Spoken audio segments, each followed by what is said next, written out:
లేకపోతే ఈ చిన్న చితక పనులని మంత్రులకు పెట్టడం ఎందుకు, ఆ ఫైళ్లు క్లియర్ చేయలేదు అని చెప్పడం ఎందుకు? ప్రభుత్వం నేను అద్భుతంగా పనిచేస్తున్నాను, ప్రభుత్వం అద్భుతంగానే ఉంది, కానీ మా మంత్రులందరికీ చేత కావట్లేదు అని మంత్రుల్ని దొంగల్ని చేయడం ఎందుకు? రోడ్లన్నీ గుంటలు కూడా ఉన్నాయి. అప్పట్లో ఒకసారి ఆ పైన ఏదో కాస్త మట్టి పోసారు, ఆ తర్వాత రోడ్లన్నీ దరిద్రంగా ఉన్నాయి. మరి ఎవరి తప్పిది? ఏ ఫైల్లో ఉంది? ఏ ఫైల్ క్లియర్ కాలేదు ఇక్కడ? ఎక్సైజ్ శాఖ ఆయన పాపం ఏదో అట్టడుగు నుంచి ఉన్నాడట, డబ్బులేం బాగానే వస్తున్నాయి కదా. కాకపోతే బెల్ట్ షాపులు ఆయనకి వ్యతిరేకమా? బెల్ట్ షాపులు ఫ్లైర్ అయినా క్లియర్ చేయనన్నాడా? బెల్ట్ షాపులు అడ్డదిడ్డంగా కనబడుతుండే, సందుకి బెల్ట్ షాపులు కనబడుతుండే. అట్లాగే పర్మిట్ రూములు, ప్రతి వైన్ షాప్కి పర్మిట్ రూములు ఇచ్చేసాం.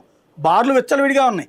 మళ్ళీ మామూలు మందు తాగుతారు లేదని కల్తీ మందు కూడా అమ్ముకుంటున్నటువంటి పరిస్థితికి సాక్ష్యం మొన్న కల్తీ మందు కేసు. ఇన్ని కనబడుతుంటే ఆయన పనితీరు బాగాలేదంటే ఎట్లాగా? ఎందుకు బాగాలేదు? పవన్ కళ్యాణ్ ఆయన పంచాయతీరాజ్ శాఖ డబ్బులన్నీ తీసుకొచ్చి చక్కగా చేస్తున్నాడు, అటవీ శాఖ తీసుకొచ్చి రోడ్లు వేస్తున్నాడు, ఈవెన్ అటవీ శాఖకి సంబంధించిన సమస్యల పరిష్కారము చేస్తున్నాడు. అలాగే సైన్స్ అండ్ టెక్నాలజీకి సంబంధించి ఆ మధ్యన పెట్టి మరి ప్రోగ్రాంలు పెట్టి మరి వెళ్ళి చూసి వచ్చాడు. ఆయన శాఖల్లో లోపం ఏంటి? ఆయన 11వ స్థానంలో ఉండటం ఏంది నాకు అర్థం కాల.